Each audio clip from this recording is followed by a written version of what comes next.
Activate is pleased to present podcast number 2 in this current series.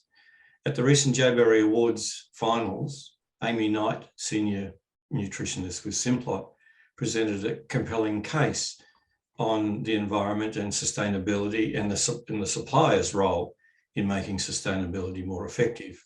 She raised some very, very interesting questions on the way that diet and nutrition and the environment will interact. Joining Amy today is Kerryn Waters. Kerryn was the 2010 winner of the Joe Barry Award and is herself a nutritionist consultant. Kerryn, over to you. Thanks, Keith. Appreciate the opportunity to have a chat with Amy today. And we'll jump straight into it. Amy, can you tell me what inspired you to write and present on the topic of the supplier's role in reducing environmental footprint, and also to take the perspective of sustainable and healthy diets in response to the question? Yeah, and first of all, thank you so much for having me. I'm really excited to chat to you about this today. I suppose for me, I was about 4 months into my role at Simplot Australia when I first saw the essay topics for the 2022 Joe Barry Awards, and the topics relating to sustainability immediately grabbed my attention. And I thought, since I had just joined a major FMCG supplier, it was the perfect opportunity to really take a deep dive of that topic from the lens of food manufacturers and suppliers. The angle that I took of sustainable and healthy diets being my idea of how suppliers could best reduce their environmental footprint, I think that really stems from my career as a dietitian and nutritionist to date. That's obviously something that I'm extremely passionate about. But then building on that as well with the study that I'm doing at the moment in agricultural science and food sustainability, I'm often asked why, as a dietitian, I wanted to take on a Masters of Ag Science, because it's probably not the most common path for a dietitian. But for me, it all just feels so connected. So it was really seamless, and I'm really enjoying that study and feel like it's a really great complement for my background as a dietitian. So this just seemed like the perfect opportunity to, meet new people within Simplot that I hadn't met yet, because it is such a big company, to network externally as well, and just to explore a topic that I'm really passionate about. That's excellent. I think it's awesome that you've got such a diverse background and being able to bring that to the retail industry. So you spoke in your presentation about the connections between human health and planetary health when it comes to our food systems. Can you tell us a bit more about some of those? Well, I think it's really interesting, and I think we're seeing a really big shift, which is a great shift in my opinion, to really that conversation of human health and planetary health occurring together. And I think that's great because there are so many connections, and I really do think that we need to be considering those two elements together.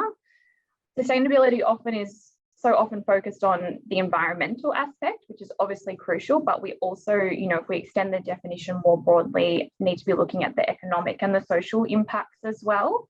And there's just so many synergies between the foods that we know are good for human health and what's good for planetary health as well. So I think it is just about bringing that together, and it's about food and nutrition security. So yes, we need to ensure we have food security and that everybody has enough food, but it's also about making sure that that food is nutritious so that everybody is meeting their nutrition requirements, because that is just as important as well. So who do you think needs to take the lead in bringing the environment and diet into the same place? Is there a solution that's easily? Such a good question, and I think there is no simple solution, and I think that's okay. That just talks to the complexity of the food system and all the actors within the food system and all the sort of challenges that we're facing. So I think it really is about every actor along the supply chain stepping into this space. So everyone from primary producers to food manufacturers and suppliers, distributors, the retailers, and of course the consumers as well. I think everyone has a really crucial role to play. So I think it's about how we can bring that together. In terms of who is going to lead this, I think as a broader food industry, starting with that sort of lens, we really need to come together and collaborate more to co-design the solutions that we think that we need to make these shifts in the food system. So I think that that's something that's already happening within food industry, and I'm excited to see where that goes. So if we were to dig a little bit deeper onto that, what recommendations are you making for Australian producers and suppliers? Yeah. Well, I think as well, and I think, it's about broadening that as well. So it is Australian producers and suppliers, but then also, the retailers and all those actors along the food system as well playing a role. I pulled out a couple of the things that I spoke about in my Joe Berry presentation that I wanted to sort of highlight. The first one I think that's really important is a piece around storytelling. And I think consumers are really seeking that transparency and traceability of the supply chain, and they have been for a long time now. And that has only increased throughout the pandemic. And we've been seeing that consumers are just wanting to understand more and more about exactly where their food's coming from and exactly how it arrives on their plate. And I think, interestingly as well, consumers have really shifted beyond just wanting to support brands that are making big sustainability action and claims. They really want to reduce their own personal environmental footprint. So they're looking for products that they can buy that can help them do that. I think as well, consumers are quite overwhelmed by the enormity of sustainability and climate action, and are very attuned to greenwashing by big companies who might announce big sustainability claims but then not actually deliver those. So I think, to help combat this, I think it really is about breaking down those walls and really sharing that story with consumers. I think a great recent example is the price of some fruits and veg, such as a lettuce. Why is that so expensive at the moment? I think it's good to break down that barrier and share that whole farm to table journey of food with consumers. And I think there's already so many good stories to tell that are happening within the food industry right across the supply chain. So I don't think we need to look far to find that content that consumers would be really interested in. The second one that I had was really around sort of what can we do now to leverage the quick wins. I think this is obviously such a complex issue, but if we can just break it down and think about what we can do now in the short term whilst also planning the long term, I think that that's really critical for us in business. And I think a fantastic place to start, as many companies already are, is around food waste. So many food manufacturers and retailers have targets set around reducing food waste. But I think as well, there's an element of that where it feeds into that storytelling piece of how can we get consumers more on board with that and have them understand that, there's actually a really wide range of how fresh produce might be grown and produced and what it might look like. And just because it looks a bit odd or a bit different, it doesn't mean that it's, compromised nutritionally or anything. So I think that's really important as well, of how can we upcycle some of those ingredients that otherwise might have been heading towards landfill, because I think that's something that consumers are really interested in and want to support. They just are seeking that background information behind it as well so that they can understand. And then my third one was really around the collaboration. I think it's really interesting seeing this shift where sustainability is no longer about competitive advantage, and it is more about right to play in market. And I think the positive of that is it really opens the door to industry collaborating together, as I say, right across the supply chain, and looking for ways where we can, join forces, pull resources together and drive towards these big changes together. That takes time to set up those forums and make sure that the right people are speaking to the right people. But I think that is really what we need to do. And I think it's exciting to think about what some of those possibilities could be and, some of those innovations that could come from that collaboration. I couldn't agree more. Placing would help every business. Going with collaboration over competitive advantages, a smart way to operate. So do you see yourself as a spokesperson for the diet and environment relationship? And if so, how will you make your message loud and clear? I think I probably honestly have a little bit of imposter syndrome with the word spokesperson. However, if spokesperson means being someone who is curious and just wants to learn more and ask questions and have a positive impact on the industry, then I would say definitely, yes, that is me. And I hope that it is a space that I can step more into, particularly as I finish my master's, because I just feel really strongly about this, and feel so fortunate to be part of an industry who is already doing so many great things and is on a really good path. So I think it's just really promising and exciting to think about what that's going to look like in the next, 3, 5, 10 years. And I would like to help get those messages out there and tell that story. As I say, I think it's so important and has so much value for the consumers, but also for us as an industry of sharing all of that. I love being a nutritionist. I could talk about that all day long. So it's lucky that we do have a time limit on this podcast today to keep me on track. But I think dietitians can play a really important role in this space. So I do hope to inspire other dietitians to step more into it, because I think, there's value to be given there. Couldn't agree more. Can I ask you, your final presentation slide, it says, let's start the conversation. So Activate's pleased to provide that suitable platform to begin a conversation. Who do you think needs to be included to bolster the impact of your recommendations? Yeah, I think it's really just as far as we can go. Like, how far can we cast the net? Because I think there are so many actors in the food system and everybody has a role to play. And I think it's important to empower across the supply chain and make sure that everybody feels like their voice is heard and their perspective is valuable and heard and needed to move towards these solutions. So I think I'd like to see everyone across the entire supply chain, from the primary producers, manufacturers, the distributors, retailers, and the consumers really taking part in this conversation. And because I think that's where the magic is, and that's really the sweet spot of what if we bring all those voices into a room, what ideas and outcomes and innovations are we going to find? That's what excites me. Finally, Amy, now that you've had the Joe Berry experience, and I think I'll know your answer, but will you be back with a new message to deliver in 2023? Good question. We're about maybe 6 weeks out from the presentations back in June, so it's been a little while now, and it definitely took me a couple of weeks to adjust back to normal life, and I really missed working on this and missed the topic and all the incredible opportunities that the awards program comes with, of networking and meeting with different people within the industry. So I think I said initially that I wouldn't participate this year and that I'd focus my attention on recruiting other people to join in. But it's amazing how a couple of weeks away makes you change your mind and think about, come November, I think I'd definitely be ready. So I guess I'll wait and see. I'm very eager to see what the essay topics are this year. I know they're going to be great because they always are. So we'll see. I seem to not be able to say no to things and stay away, especially because it's been such an incredible experience. So Amy, I don't think we can let you go just yet. I think that there are a few other things that we can draw out of you.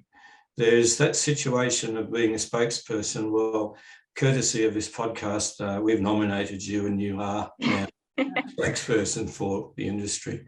There are a couple of things in your presentation that created conflicts, or at least raise questions over conflicts between changing in nutrition and diet and what will happen with sustainability in the environment. What is the key thing that you see that could be a conflict in the future? Good question. Look, I think the food system faces many challenges, and that is just inherent to the big job we have of getting food to consumers. I think we're facing a lot of, shocks and stresses and challenges in the form of, weather events and geopolitical tensions and sort of all these different, the pandemic, all these different influences that are really impacting our ability to produce food. And, they're quite unpredictable. But I also think that, the food industry is really well positioned to face those challenges, and there's a lot of amazing people working on that and sort of those contingency plans and pivoting and innovating. So I think the challenges bring a great opportunity, and it's about how we flip that and as I say, innovate to address those, to create a more resilient food system. So I think we'll only see more of that in the coming years and decades. And I think that, that's a really positive thing.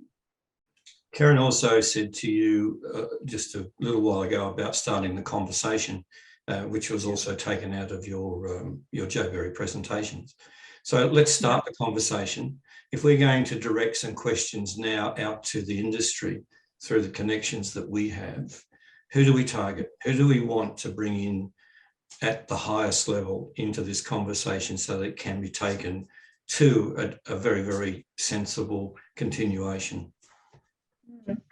Well, I think we do need to bring in all the key decision makers, and I think it's really about empowering everyone to feel like nutrition and health and environment and sustainability, it's not solely the remit of sustainability functions or health and nutrition teams. It really is a team effort, and something that ideally all functions within the business have top of mind in various ways that link to their role. So I think, if we can have decision makers within the primary production groups and the manufacturers and the retailers, and I think bringing all those people together into one forum, one room. I know I would be really interested to be a fly on the wall of what that would look like and what those conversations would be. So I think, if we could do that, if we could start that, Keith, that'd be awesome. Well, you won't be a fly on the wall, I can assure you of that.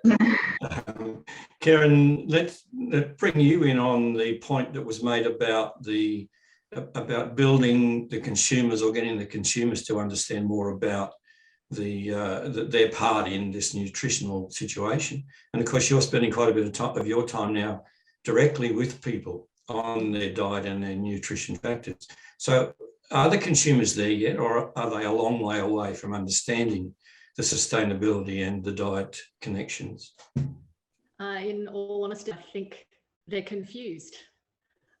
There is so much information out there. So, as you know, for every point that's accurate and based in science and evidence, there's somebody sprouting something that is, completely incorrect. So consumers are, affected by marketing. So when they're seeing things that aren't necessarily accurate or beneficial to their own health or the sustainability of the planet, they tend to follow, what caught their attention the best. So from my perspective, I actually feel like retailers, suppliers, Australian agriculture needs to kind of step up and make sure that the information that they're getting out to customers is evidence-based and led in science and not so much led by marketing. I think that's the right thing to do. That's operating from a place of integrity that gets good outcomes for people, because at the end of the day, if you think about it, we weren't really taught anything about nutrition properly in school. The average punter, they learnt the food pyramid and that was it. Understanding, how this affects your health and how it affects the planet has kind of been left to the wayside. So, it's great that people like Amy are now positioned in key industries and in places where they can actually make a difference from a science evidence-based point of view. Yeah, it's a little bit of the apple a day keeps the doctor away. It's kind of a bit old hat now, isn't it? We've gone a few steps past that. A left field question to both of you. The 43% target that's being set now by the government, is the connection between nutrition and agriculture, diet, that sort of thing, positively or negatively affected by such targets? Amy, I'm going to have to throw this one to you. Look, I think, I think we still have a ways to go in terms of really bringing that conversation of diet and environment together. I think that there's great progress being made, and that's all we can ever do is make these stepwise shifts in a positive direction. So I'm always really happy to see that. And so I think, anything that moves us in that direction, I think it's a great thing, and we just need to keep pushing, that shift in the years to come so that we can get to where we need to be. Congratulations on the work that you do, Amy, in this particular area. And I think in the industry, we're going to see a hell of a lot more of you over the years to come, and I will certainly be doing my bit to make sure that that happens. Kerryn, thank you for stepping in and helping us with both your knowledge and, of course, the questions that you posed for Amy. The next podcast in our series will feature Laura Moller, who will talk to us about disabilities and the connections that the retail industry needs to make to be much more efficient in allowing disabled people to access online and other elements of this particular industry. Thank you for now. We'll see you in series, or we'll see you in episode number 3 of this series.